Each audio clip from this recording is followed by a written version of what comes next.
Education point coaching classes में स्वागत है आप सभी बच्चों का। आज बच्चे हम करेंगे कार्यपत्रक आकलन 3। हम डिस्कस करेंगे कक्षा 6 की कार्यपत्रक है हिंदी की। 17 सितंबर 2021 की कार्यपत्रक आकलन है जो हम आज आपके साथ डिस्कस करेंगे। तो चलिए स्टार्ट करते हैं। निम्नलिखित गद्यांशों को पढ़कर नीचे पूछे गए प्रश्नों के सही विकल्प के सम्मुख बने गोले को पेंसिल या फिर पेन से भरिए। बच्चे आपको यहाँ पे एक गद्यांश दिया गया है, इसे पढ़कर समझना है और इससे रिलेटेड कुछ क्वेश्चंस दिए गए हैं। 10 क्वेश्चन दिए गए हैं और 10 क्वेश्चन है, हर एक क्वेश्चन जो है वो 1 मार्क का होगा। तो हर एक क्वेश्चन के लिए 4 विकल्प दिए हैं, जोन सा विकल्प सही होगा उसके आगे जो गोला लगा है उसको भरना है। तो पहले गद्यांश को बच्चे अच्छे तरीके से पढ़ेंगे।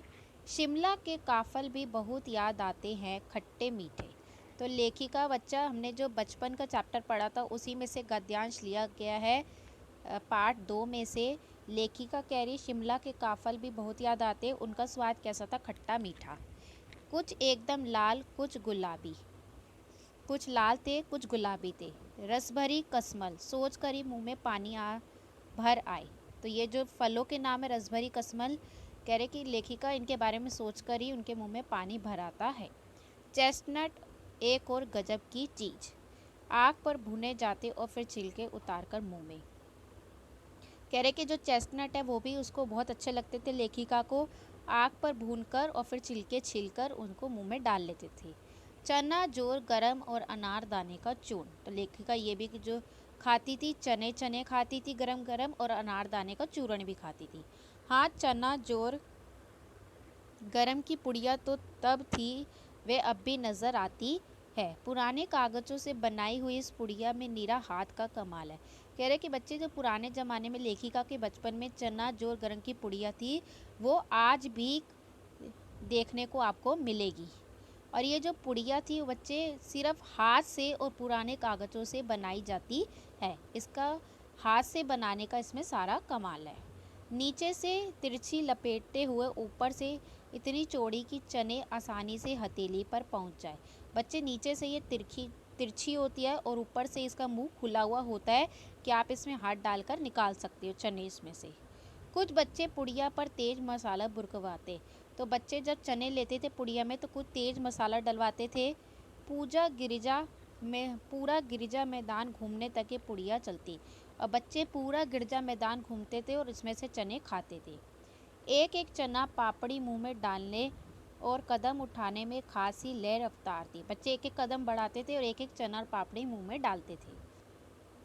छुटपन में हमने शिमला रिज पर बहुत मज़े किए हैं, घोड़ों की सवारी की है। शिमला के हर बच्चे को कभी ना कभी यह मौका मिल ही जाता था। तो लेखिका कहती कि जब वो छोटी थी, छुटपन में उन्होंने शिमला रिज पर बहुत इंजॉय किया है, घोड़ों की सवारी भी की है, और शिमला के हर बच्चे को कभी ना कभी यानी कि घोड़े की सवारी करने का मौका मिल ही जाता था। हम जाने क्यों घोड़ों को कुछ कमतर करके समझते, कह रहे कि हम घोड़ों को कुछ कम आंकते हैं, उन पर हंसते हैं। और ननिहाल के घोड़े खूब हष्ट पुष्ट और खूबसूरत, ननिहाल के घोड़े क्या लगते थे, बहुत ही सुंदर और बहुत ही हष्ट पुष्ट यानी कि हट्टे कट्टे होते थे।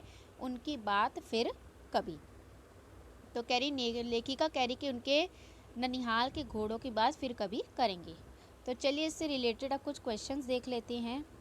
लेखिका ने शिमला रिज पर कब में मज़े किए थे, कब मज़े किए थे, छुटपन में, लड़कपन में, किशोरों में या बचपन में। तो अभी हमने पढ़ा उसने छुटपन में मज़े किए थे। हष्ट पुष्ट और खूबसूरत घोड़े कहाँ के थे, ये घोड़े कहाँ के थे, दादा के, ननिहाल के, फूफा के, चाचा के। अभी हमने पढ़ा ये ननिहाल के हष्ट पुष्ट और खूबसूरत घोड़े थे जिनकी कह रही लेखिका की बाद में बात करेंगे। कहाँ के काफल बहुत याद आते हैं, पटना के, शिमला के, लखनऊ के या भोपाल के, शिमला के। तो इसका आंसर होगा बी वाला। चना जोर गरम की पुड़िया किससे बनाई जाती थी, नए कागज़ों से, पुराने कागज़ों से, सादे कागज़ों से, लिखे कागज़ों से, पुराने कागज़ों से। तो इसका आंसर भी बी वाला होगा। ठंडा शब्द का विलोम शब्द होगा, ठंडा का विलोम शब्द क्या होगा, सूखा, गीला, मुलायम या गर्म। तो ठंडा का विलोम शब्द तो सभी को पता है, गर्म होगा।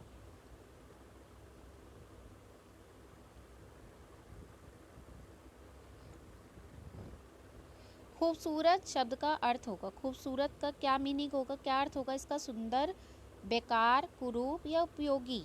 तो इसका अर्थ होगा ए वाला, सुंदर। खूबसूरत का मतलब होता है सुंदर। इनमें से संज्ञा शब्द होगा, संज्ञा छांटनी है बच्चे हमें। अनारदाना, देहांत, बीमार या सुखी। तो इसमें से संज्ञा शब्द है अनार, क्योंकि ये एक वस्तु है।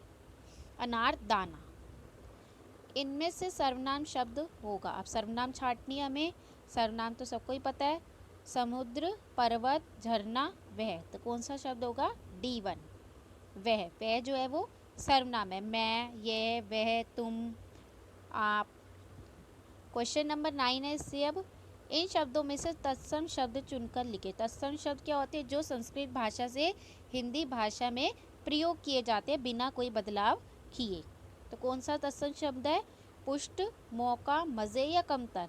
तो इसमें पुष्ट जो है वो तत्सम शब्द है। जल और नीर शब्द किस शब्द का पर्यायवाची है? ये दोनों शब्द किसका पर्यायवाची है? आदमी, हवा, पानी और पशु। तो जल और नीर जो है वो पानी का पर्यायवाची है, यानी कि पानी को हम जल और नीर भी कह सकते हैं। तो बच्चे यहाँ पे हमारी वीडियो ख़त्म होती है। हमने 10 के 10 प्रश्न सॉल्व कर लिए। आई होप बच्चे आपको ये वर्कशीट समझ में आई होगी। वीडियो अच्छी लगी तो इसे लाइक कीजिएगा, चैनल पर नए हैं तो सब्सक्राइब कीजिएगा और अपने फ्रेंड्स के साथ ज़रूर शेयर कीजिएगा। Thank you so much for listening to me.